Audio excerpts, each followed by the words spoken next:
Good day, everyone. This is Dr. Michael Pulse. Welcome to the Light.Live.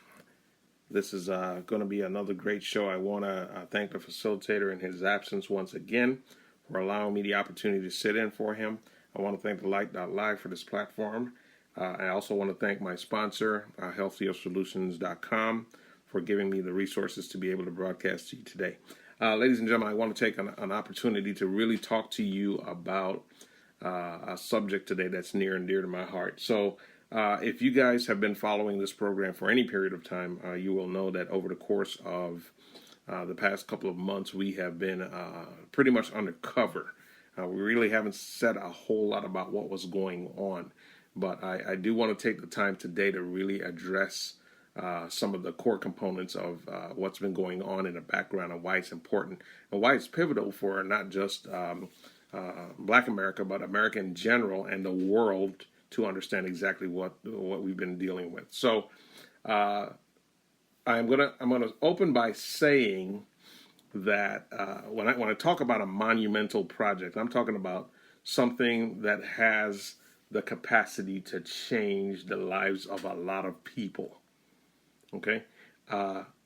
In the process of this conversation, I really want to draw upon a couple of individuals who I've read and followed for some time with respect to what they talk about and some of the content and subject matter that they utilize when trying to convey a message to Black America. Okay, so what I'm going to be talking about today is a business plan for Black America. Okay, and this is part one of a two-part series that I'm going to be speaking about. There are going to be other components that come along with this, but if you can just entertain me for a while and just follow me on this journey, you will understand essentially what we're trying to convey, what we're trying to get across to Black America. Okay, so we're at a crossroads. We're at a point in time in our lives right now when there's so much change happening.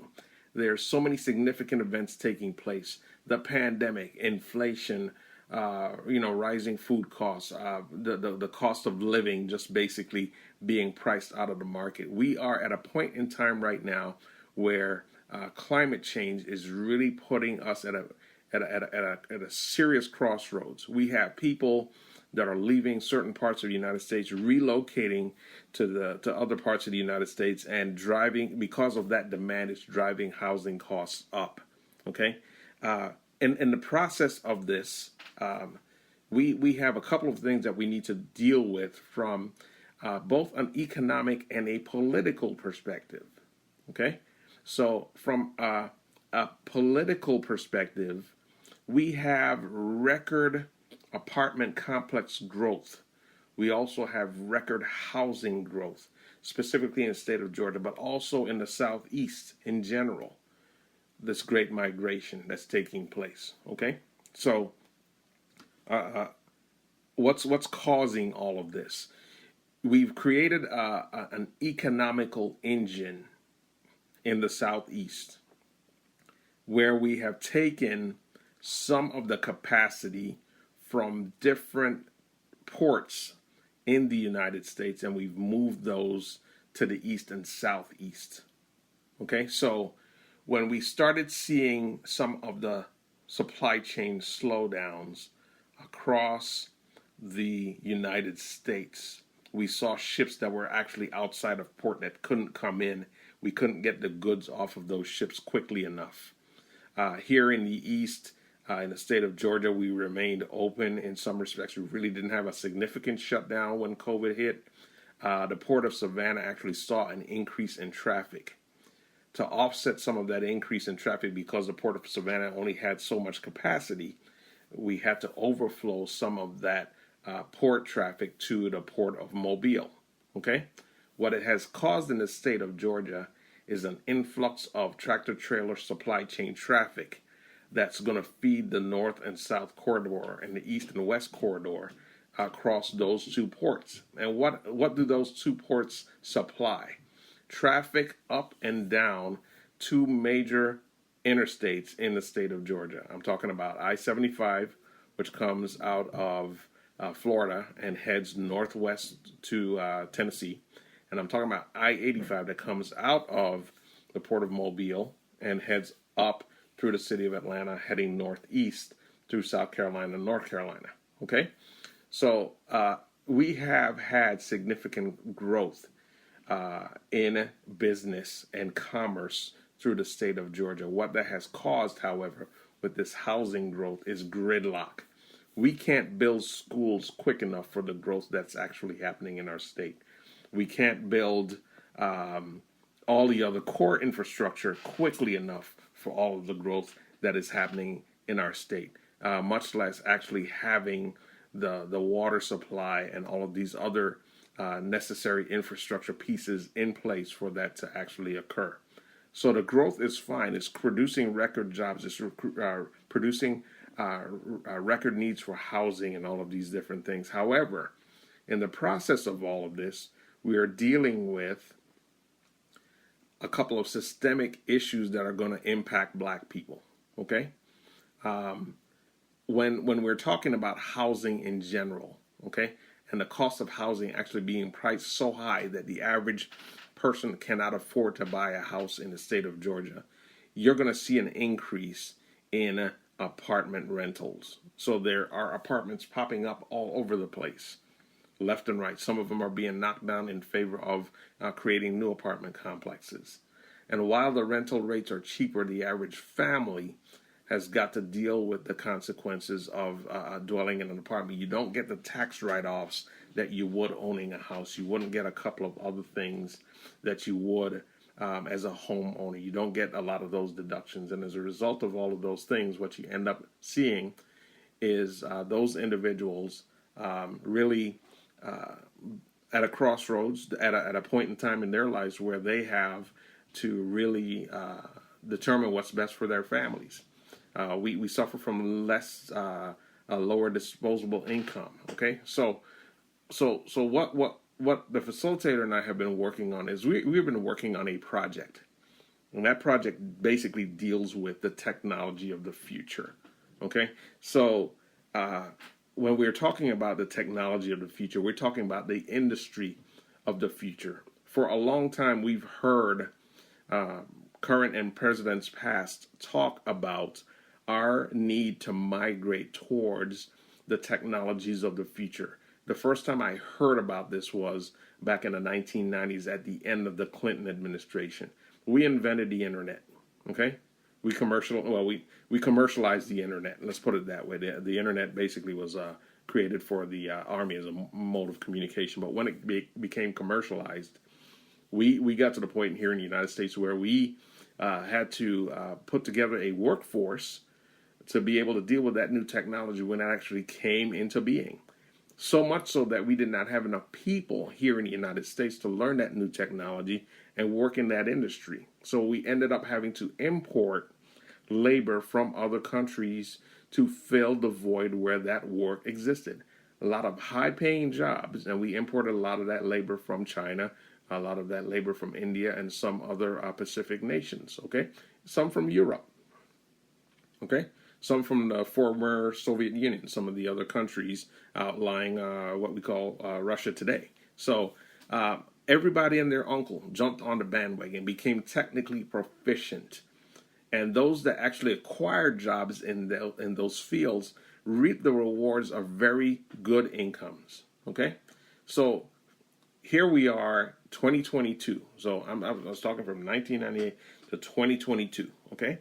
So here we are in 2022, and we have heard politicians, talking heads, and a number of different people basically state that we are at a point in time in our life where we need to invest in green technology. We need to invest in green technology. So everyone says that, hey, I need to learn the skills to become solar technician. I need to learn the skills to work on wind power generation and these different things. Yes, those things are important, but they're not the only components that actually deal with green energy. First, you have to understand the industry of green energy.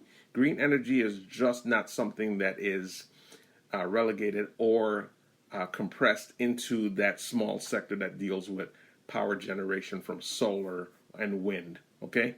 there are other components of green energy. Now, the biggest challenge that we're facing, not just as a country, but as a globe, as a world, is that we have carbon deposits that are actually in our atmosphere that are putting us in a very dangerous position.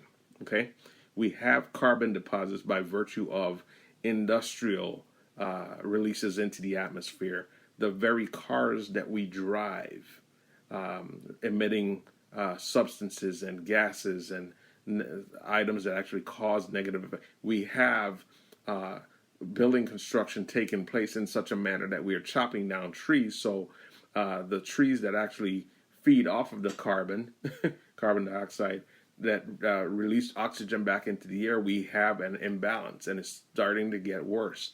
We have droughts. Okay, we have icebergs. We have continental shelves that are actually starting to see a big reduction in the amount of ice that are actually on those caps.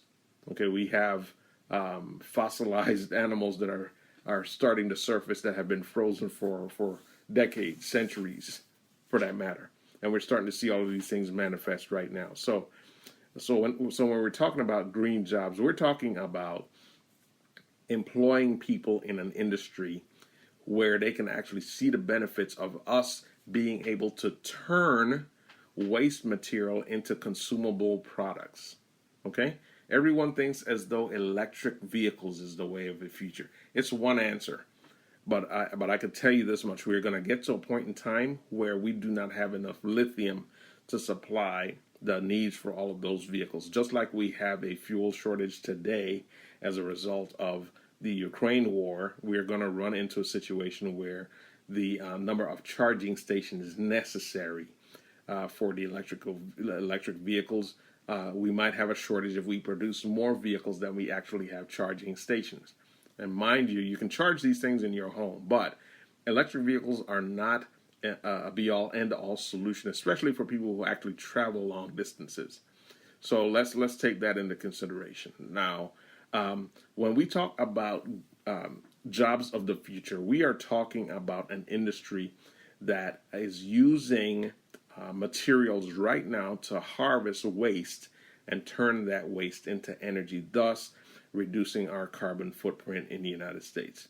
We are also talking about producing technology that will allow vehicles to remain on combustion, internal combustion, still rely on internal combustion, however, running off of different types of fuel, okay?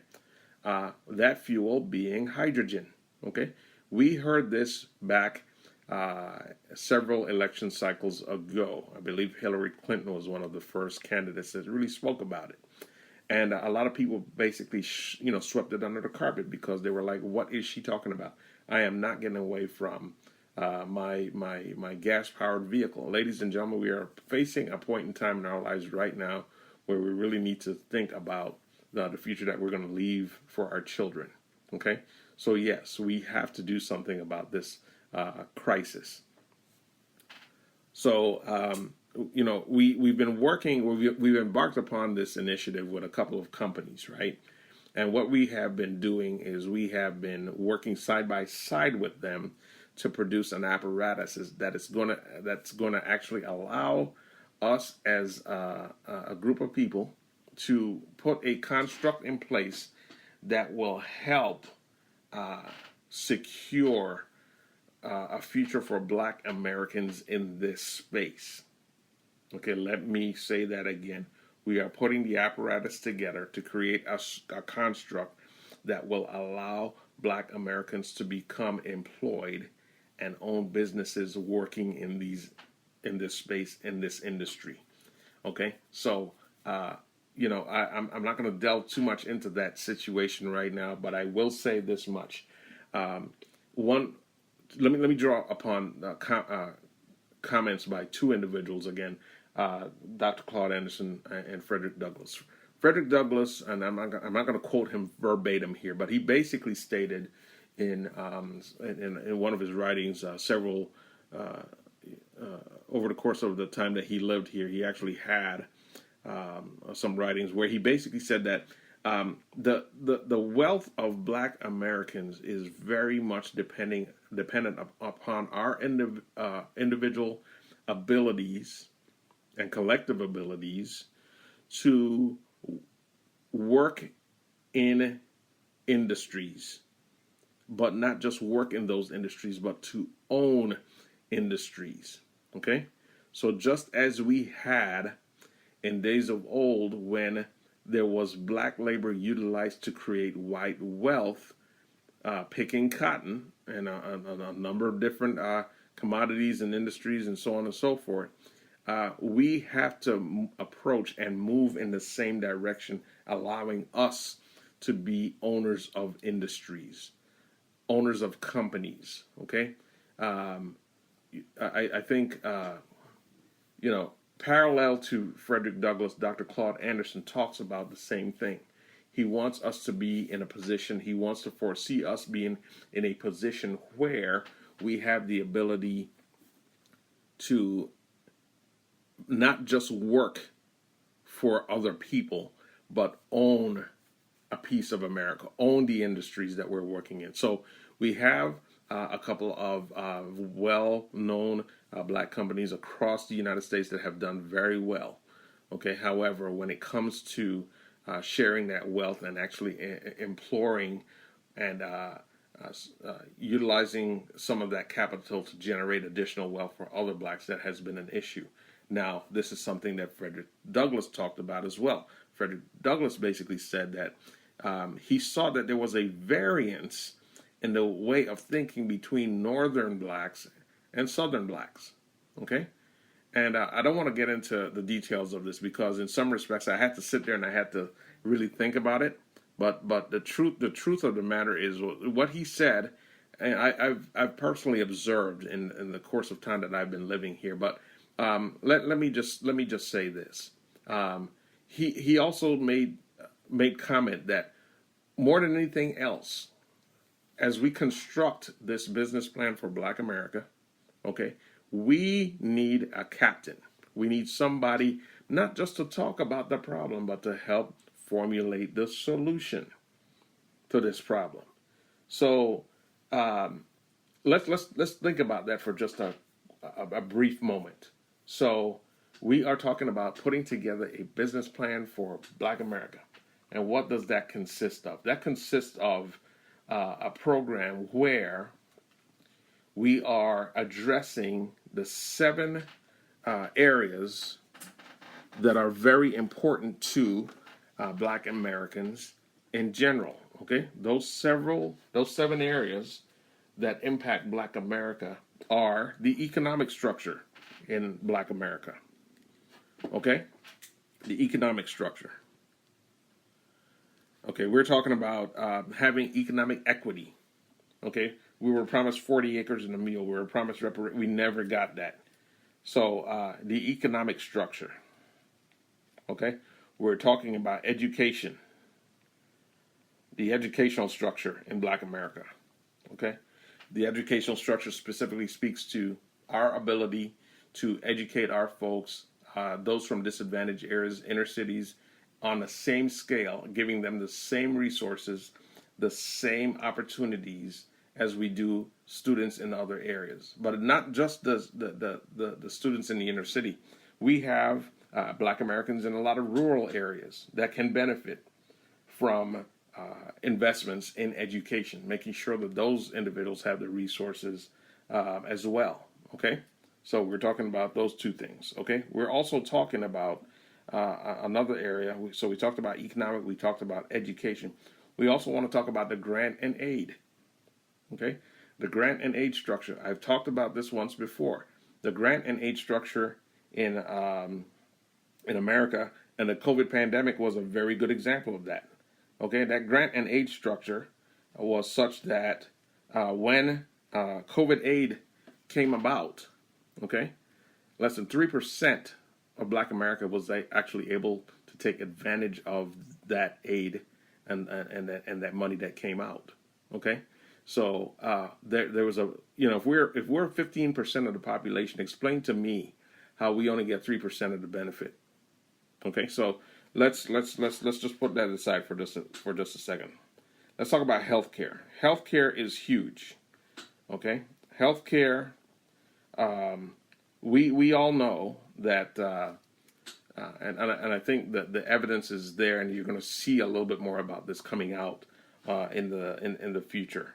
But you're going to hear a lot more about healthcare because there are disparate rules with respect to how blacks are treated when it comes to healthcare versus other nationalities. Okay, case in point, very close friend of mine. I'm gonna have him on this show one day. He could talk about it. But he was actually telling me a story a few days ago, and in that story, he basically told me that he has an ailment for which he requires surgery. He'd been to a number of doctors to see, what could be done about the situation. They wanted to get a diagnosis, so on and so forth. After making several trips to the doctors, making several payments, co-pays, that type of stuff, he was expecting that the doctor would reach back out and tell him, next steps. But it boiled down to the doctor just not giving him any information at all. He had to probe. He had to call the doctor back, and the doctor really didn't give him the time of day. I don't know if it had to do with his age or his race. It could be both, for that matter. Okay, so that's very disturbing to me because as he went through this, and this is something that I hold this person in high regard. He's an individual that actually has contributed a significant amount to the content that we speak about on this show. But not only that, but he's a well-renowned businessman in the city, actually in the region, actually across the United States. So let's just call it what it is. So I took it personal when I heard that story, but I had to think back for a minute, and I've actually had this happen to me as well. So I went to a doctor to get a procedure or to get an examination. And I walked in, and the doctor was of a different race, and they basically took a look at me, and they said, I'm sorry, but I'm not going to do this examination today. I think you need to, book with somebody else. That's the type of stuff that we're dealing with when we're talking about healthcare. So we have some injustices that we have to correct. So I've gone through 5 of them. So I've talked about the economic, the educational system, the grant and aid system. I've talked about healthcare. Let me talk about justice real quick. So the justice system is such that Black America, we have been disparately treated with respect to the justice system. We all know that. We just had a shooting here in Buffalo the other day. I heard someone talking on one of the radio shows, asking the question. So this guy dresses in combat gear, goes to a black supermarket, shoots up a lot of black people, and he's given a chance to surrender. Not that we've had similar things happen. With respect to, there've been misunderstandings, but at the end of the day, we end up dead. But the people are talking about how this has happened twice. So you got a guy that goes into a church and he shoots up a whole bunch of folks, and he's allowed to live as well. So yes, we do have some issues there as it relates to all of this. So economic, educational, grant and aid. The healthcare, we talk about the justice system. And again, we're 15 to 17% of the population, but we are 65% of the jail population. So that's something that we definitely have to address as well. So let me jump to another system real quick, and I'm going to put these in reverse order from how I really want to discuss them. So the other system being the political system. Okay, we need to have the ability to influence politics. Okay, more so. We have been given a right to vote. We have to vote to make sure that we still maintain that right. For all of these folks that want to make it illegal for us to vote, are basically talking about making sure that only Americans vote. What do you mean when you say that? Look for the hidden language, people. Okay, look for the hidden language. I don't know who the heck they were talking about, but at the end of the day, there was no widespread fraud found in the last presidential election cycle. Okay? Unlike what other people have been saying, no widespread fraud. It's been litigated. No widespread fraud has been found.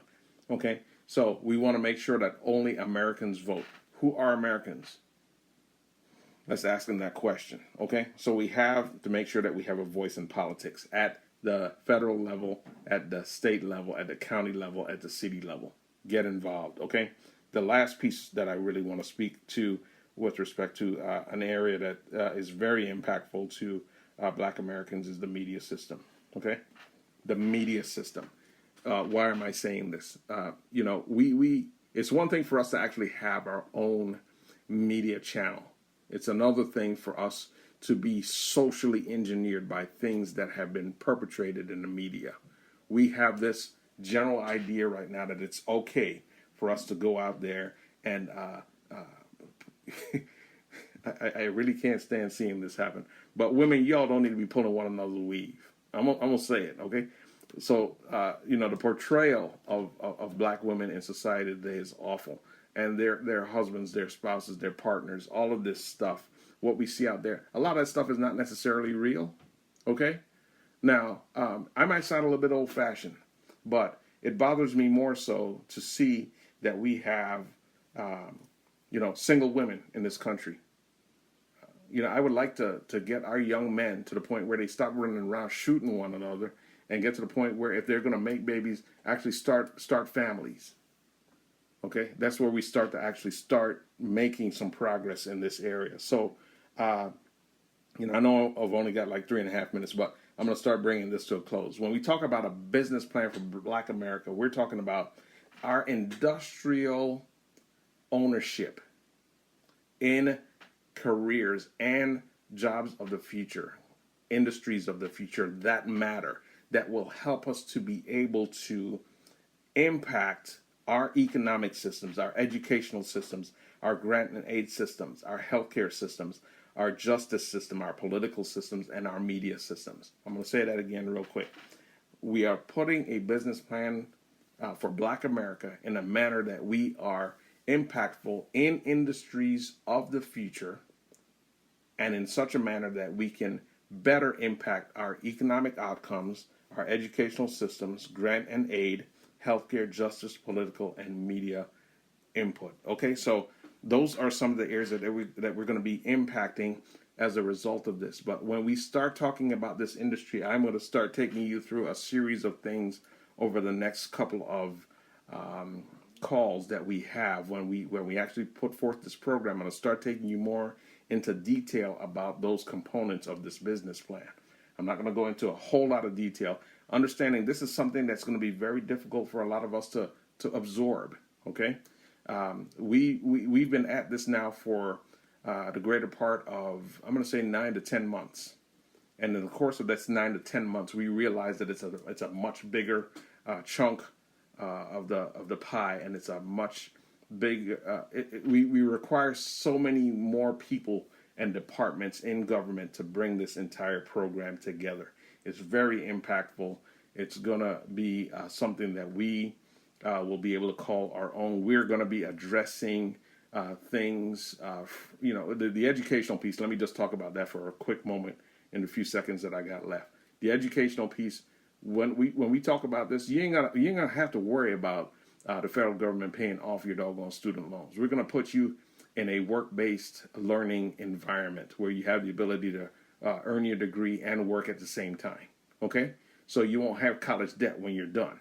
Okay, so this is we're talking about reconditioning the way we think and the way we've been approaching all of these different components, not just for the rest of America, but for Black America, because we know that when Black America succeeds, everybody else succeeds. Okay, so I just want to close with that today. I want to thank you again for tuning in and listening.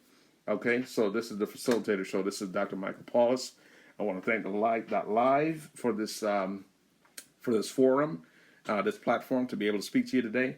And I also want to thank the sponsor, Healthier Solutions, for sponsoring today's show. So we thank you very much, and we look forward to talking to you again next weekend.